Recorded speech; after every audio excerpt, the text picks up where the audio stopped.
जैसे कि आप जानते होंगे कि हर कंपनी हर 3 महीने में अपने फाइनेंशियल रिजल्ट्स घोषित करती है, जिसमें दो तरह के रिजल्ट होते हैं। एक होता है स्टैंड अलोन और दूसरा होता है कंसोलिडेटेड। तो जब भी आप बैलेंस शीट को पढ़ते हैं तो आप इन दोनों शब्दों को जरूर देखते होंगे। तो इस वीडियो में हम इन्हीं के ऊपर चर्चा करने वाले हैं। तो चलिए वीडियो शुरू करते हैं। तो सबसे पहले हम यहाँ पे स्टैंड अलोन को समझेंगे। तो इसमें कंपनी की फाइनेंशियल परफॉर्मेंस के बारे में पता चलता है, जो कि एक इंडिविजुअल पेरेंट कंपनी होती है। और कंसोलिडेटेड में हमें कंपनी की फाइनेंशियल परफॉर्मेंस तो पता चलती है, जो पेरेंट कंपनी होती है।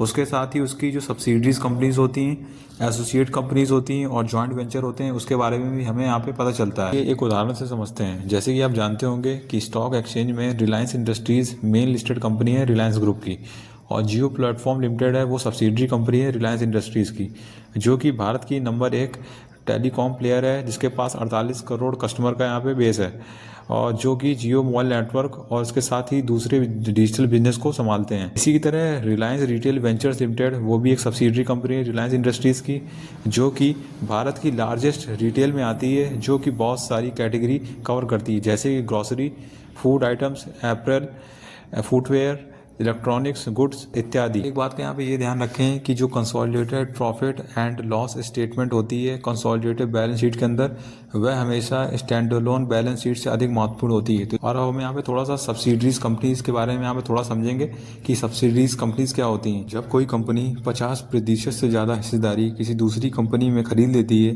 तब वह खरीदी गई कंपनी सब्सिडरी कहलाती है।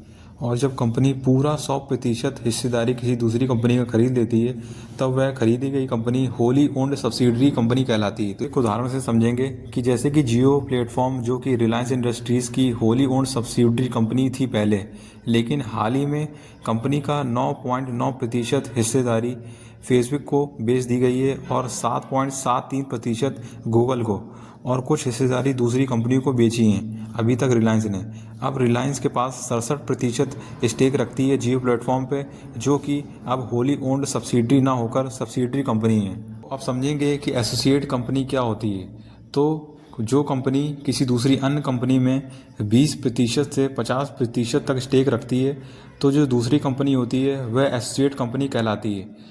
तो अब ये ध्यान रखें कि अगर कंपनी में सिर्फ 50% स्टेक है, तो वो एसोसिएट कंपनी कहलाएगी, और 50% से ज़्यादा स्टेक है तो वो सब्सिडरी कंपनी कहलाएगी। आशा करता हूँ कि आपको वीडियो अच्छा लगा होगा। अगर अच्छा लगा है तो वीडियो को लाइक करिए, चैनल सब्सक्राइब करें और कमेंट जरूर करें।